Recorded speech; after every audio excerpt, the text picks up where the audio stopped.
Yo, what is up guys? Welcome back to another video. Another movie review. Got one that I'm really excited to share with you guys today. We're going to be reviewing Spider-Man Across the Spider-Verse. As usual, this is a spoiler review, so here's your spoiler warning. Pretty much the whole thing is going to be a spoiler because I'm really bad at holding spoilers back. Plus I feel like reviews are kind of useless without spoilers. So, I feel like the first thing I should say is that I really did enjoy this movie. Let you guys know that ahead of time before you watch the rest of this review. But I did have a few big problems with it that I've kind of sat with over the past day. I watched it last night at the time of this review. And there's just some things I thought about it that kind of annoyed me, but it wasn't enough to ruin it, and I still really did enjoy the movie. So let me explain why I love the movie first, and then we'll get into my critiques of it, and then we'll just do the normal review stuff from there. So I usually like to start these reviews with a bit of a plot summary. Just kind of helps me go through the story, and it kind of helps me naturally talk about things that I enjoyed and things I didn't like. And I think it just kind of fits, it makes it for a interesting review. So the basic plot of the movie, it starts with Gwen, which I actually really liked. It was cool to see her perspective instead of Miles's at first. And it is a Spider-Verse movie, it's not only focused on Miles, so I did enjoy that aspect of it. And it was really cool to see her backstory. One of my first issues was the Peter Parker in her universe was like, so not like Peter Parker at all. Like him taking the lizard potion just so he could be special just doesn't seem like Peter at all. And I understand that it's different universes, but I feel like they should keep some characteristics of each character the same in every universe. So it seemed very un-Peter-like. But besides that, a really cool backstory, and it sets up a nice conflict between Gwen and her dad, because Gwen's dad, Captain Stacy, thinks Spider-Gwen killed his daughter's best friend because he doesn't know that Gwen is Spider-Gwen. And I really did enjoy the relationship and that conflict between Captain Stacy and Spider-Woman, Spider-Gwen, whatever you want to call her. Another thing that kind of annoyed me about the scene was that it was very quiet, kind of hard to understand her. And what annoys me so much is when movie music volume is louder than the dialogue and you can't hear what they're saying, but the music's like super loud. And apparently this was a problem with like a lot of theaters, it wasn't just mine, that the actual like directors of the movie had to give directions to the movie theaters to like play their movie louder, and it was like a known problem. So to me that's like kind of an issue on their part. Like you shouldn't have to tell the movie theater to do that, you should just fix the audio. So that was kind of my first major gripe. But besides that issue, it was an absolutely beautiful opening to the movie. The artwork and like the specific style for Gwen's universe was super cool, and that was a recurring theme, and I think they did this so much better than Multiverse of Madness. They really added a special flair and uniqueness between each universe and the multiverse, the Spider-Verse. And each universe and Spidey had their own like vibe and feeling and even different art style, which is really cool. And that's the strong suit of the Spider-Verse movies. The art style is just beautiful and amazing. And then it cuts to Miles' story. So it was kind of cool, like a delayed prologue. And then we finally get to Miles. And you're just kind of going along with him figuring out. He's just trying to figure out balancing the superhero life and his family life. And there's definitely some conflict between him and his parents. Just normal teenager things, and on top of being Spider-Man. And then this is when he comes across the Spot, and I loved Spot as a villain. Such a cool character. Like, I really love when they take a really corny concept, or what seems like a corny concept for a villain, and turn him into a serious character and serious villain, actual threat, which he does by the end of the movie. And this whole opening scene with Miles fighting him, just trying to get to his counseling meeting with his parents all the time was really funny. And the voice actor for the Spot was just hilarious, so no complaints about the Spot. Really liked him as a villain, and he turns out to be even better as the movie goes on. So then at this point, Gwen and Miles finally meet up after being separated for so long, and Miles really does miss Gwen, so it's cool to see them reunite. But it turns out Gwen isn't there to see Miles, she's actually there to track an anomaly in his universe because she has become part of the Spider Society, with Miguel O'Hara 2099 in charge. So you get a nice reunion, but it turns out there's ulterior motives and things kind of go wrong. and Miles wants to be with her, obviously, and he misses her, but he's got the conflict with his parents. And this scene was like really great. He shows up late to his dad's party to congratulate him for becoming captain, and Miles's dad like flips out on him publicly, and so does his mom. But then it leads to a very sweet moment between him and his mom. She says, "I got it," and she kind of tries to rekindle the relationship and fix it with Miles, and she gives him permission to go after Gwen. And then this is kind of what leads to the conflict. Miles finds out that she's in the Spider Society and he wants to go along with her, but they don't want him, so he sneaks into the portal, and that's kind of where he gets wrapped up in the whole conflict of the movie. So they go to Spider-Man India's universe and basically cause more problems than they fixed, and this is where the Spot really starts to like become really powerful. He becomes formidable as a villain. So once they go to Spider-Man India's universe, you get a real taste of how talented the artists are, and they just really add style and personality to each universe. And the Peter Parker of the Indian universe, it's called Mumbattan, which is like a combination of Mumbai and Manhattan.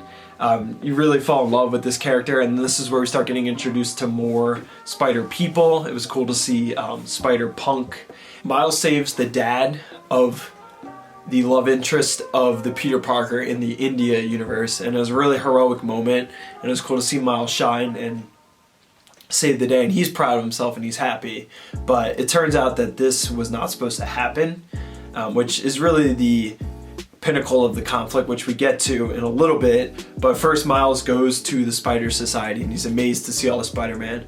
But then you meet Spider-Man 2099, and he was a really cool character. I like his whole backstory with how he tried to have a universe where he was happy, but it's just not meant to be. So now he's kind of just committed his whole life to preventing more anomalies from ruining universes, because basically he tried to replace himself in another universe where there was no Spider-Man, but basically tore the fabric of reality. And it's a really sad backstory, but you can understand why Miguel is so hell-bent on preventing any more anomalies and trying to keep the timeline intact. So I think he's got some good motive, and it sets up for a good antagonist relationship between him and Miles. He's not a straight up villain, but it definitely gives him more antagonistic aspects. So Miles quickly learns that the Spider Society isn't what it's cracked up to be, and a whole fight ensues. Basically, they're chasing Miles because they don't want him to get out.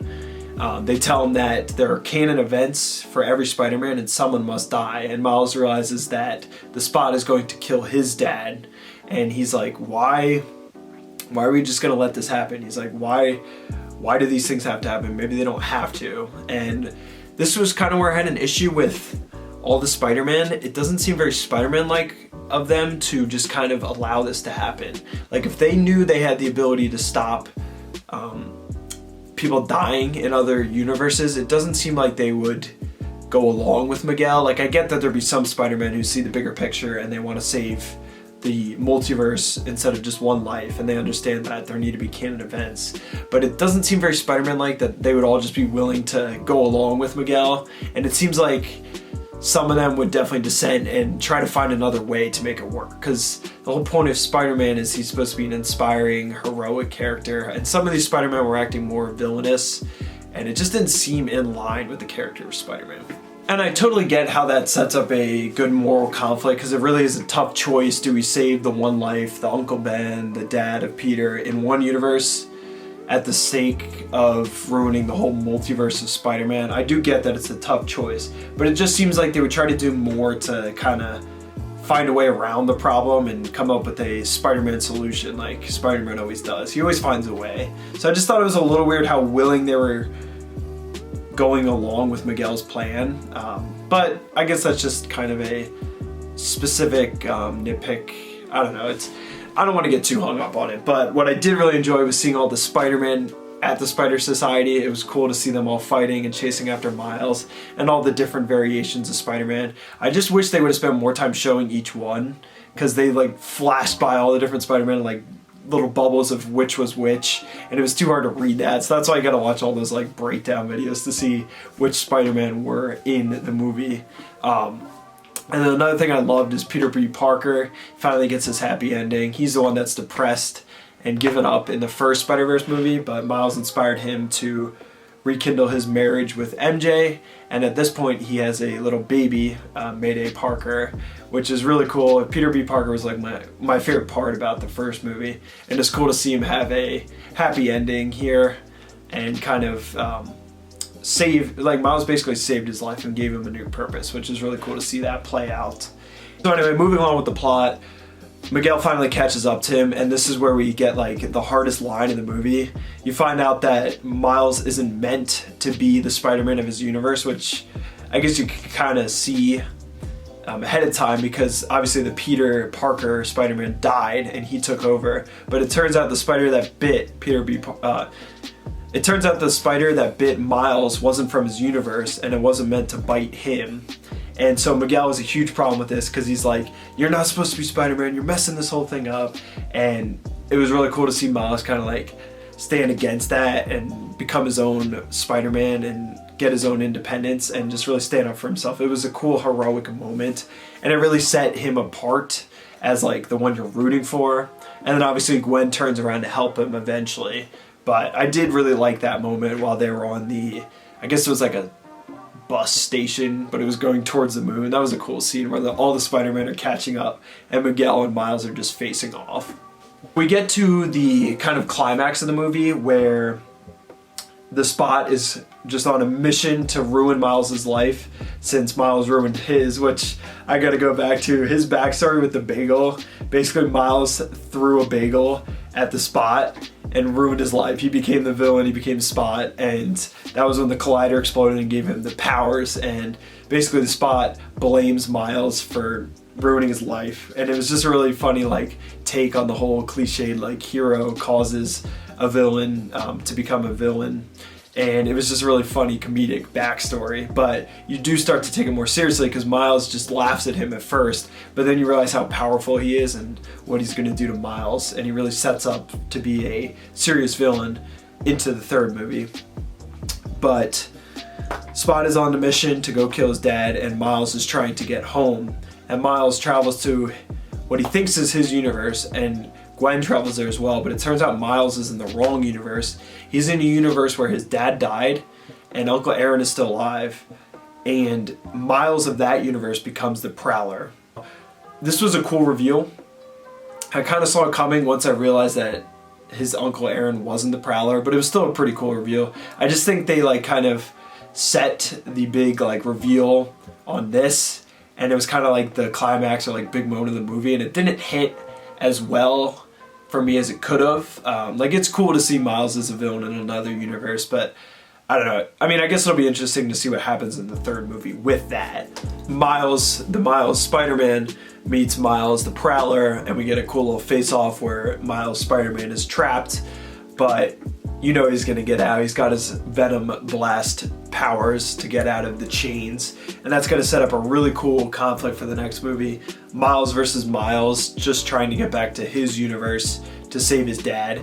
And it was interesting because it kind of poses the question, how did Miles' dad die in the Prowler Miles universe, and what caused Miles to become the Prowler in that universe? Did Miles kill his dad, or did his death cause him to become the Prowler? So I'm sure we'll find out about that in the next movie. But I keep speaking of the next movie. That kind of was my biggest problem with this movie, is it almost just felt like a 2-hour, 20-minute setup for the next movie. Like, it almost felt like a trailer for the next one. And it definitely stood on its own. Like, it had enough substance and enough heart to it to be still a good movie, but I don't think it hit the same as the first one. I know some people didn't know there was going to be a third movie. Thankfully, we only have to wait till next March 29th, but that still was kind of a while. So some people were like really confused by that cliffhanger ending, but this was really just meant to lead into the next one. And it was still great, but some of that just didn't sit well with me because I felt like the ending was abrupt. Like, it still was a pretty long movie, but when you're watching a movie, you kind of expect like a resolution to the conflict, or at least some closure, and it just left me unsatisfied. But on the other end, I think the fact that we want more, like the cliffhanger is so annoying because we just want to see what happens next. That shows that they got us all invested in the movie and we really care. So they did it right. Like, they're playing it smart. They know that people are going to get even more hyped to see part 3. And in the end, it kind of comes down to money. They stretched it to 3 movies. I mean, I don't know if they could have gotten 3 movies done in 2, like part 2 and 3, this one and the next part. I don't know if they could have done it in 1 movie, it would have been too long, but I feel like they should have had self-contained stories, or at least more of a resolution in this movie, and then lead into like almost a whole new plot in the 3rd one. So I am curious to see like what the plot of the 3rd movie will be beyond the Spider-Verse, because obviously they got a lot more Spider-Man to introduce. They already said that they barely showed half of the Spider-Man that they're going to get to, which should be interesting. More Spider-Man's always cool, but the Spot's gonna go try to kill Miles' dad, and I feel like Miles is gonna stop him. So where do they go from there to make a whole movie out of that? Are we gonna get another conflict or another villain? I guess we'll see. But just to kind of wrap up my review here, I don't want you guys to think I didn't like it, because it was an amazing movie. Don't think it was as great as the first one, but I think it's going to set up one that can be as good, if not better, than the first one, because it really did set up for a great 3rd movie here, and it still was very good. I think my favorite parts about it was the animation, which it's known for. It's just beautiful animation, really cool, distinct style, and I like how they separated all the Spider-Man so you didn't get confused, but it also kept them all really interesting and unique. And you still were able to be invested in all the Spider-Man, which is hard to do. You got so many characters thrown around, but you really sympathize with a lot of them and really like them.